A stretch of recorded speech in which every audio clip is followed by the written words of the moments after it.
आदर खादर चढ़िया बाव झूंफड़ पड़िया झोला खाए। कहावतों का दौर कल रात खूब चला।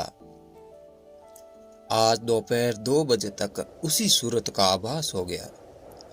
रेगिस्तान की आंधी ने जूतियां हाथ में ले लिया और सबकी सूरत पर रेत की झोली टांग दी। सुबह सवेरे चाय की तसल्ली खाली होते होते अनेक योजनाएं इस रेगिस्तान के लिए घोषित हो गई थी।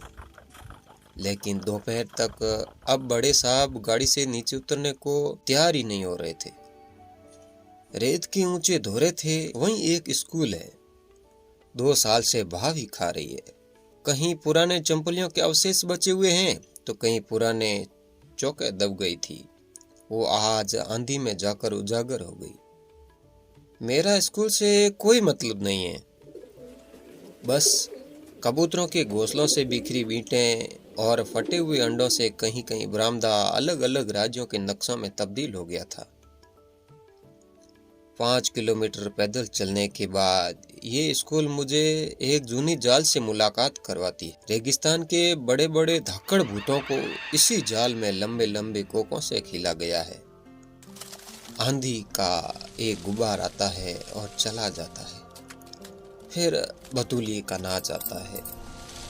जाल के आसपास उतानों में फेंकी कचकोड़ियां खनखनाट करती और मेंढिए घूमर नृत्य करते हुए मेरा मन मोह लेते। क्षण भर के लिए मैं उन मेंढियों का पीछा करता, फिर जाल की ठंडी छांव में आकर बैठ जाता। मैं अपना दुख उस जाल में खिले हुए भूतों के साथ साझा करता। वैसे इन बातों का जाल से कोई मतलब नहीं था। वो हवा के साथ अपने पत्ते हिलाती और क्षण भर के बाद शांत हो जाती। उम्र के हिसाब से मेरी जिंदगी बहुत छोटी थी।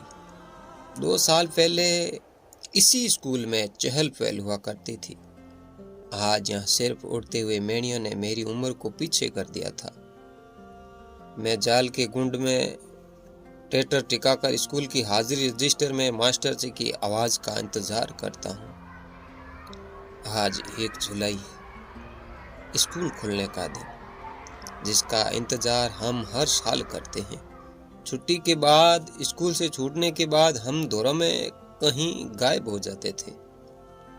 ये दुख स्कूल से रेगिस्तान के दौरों में जाने से पहले खुशी में बदल जाता था, लेकिन इस बार ऐसा नहीं हुआ। मेरी कलाएं खो चुकी थी। मैं बेबस और लाचार होकर जाल की जड़ों में पड़ा था।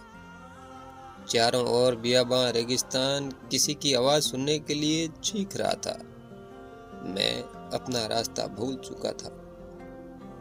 मैंने पीछे मुड़कर देखा, पीछे कोई नहीं था। जिस दुख का साथ मुझे मेरी उम्र से पहले लग गया था, वो मेरे आगे चल रहा था। दुख का पौधा लग चुका था। उसकी जड़ का अंदाजा लगाना मुश्किल था। स्कूल बंद थी, वहाँ कोई नहीं था।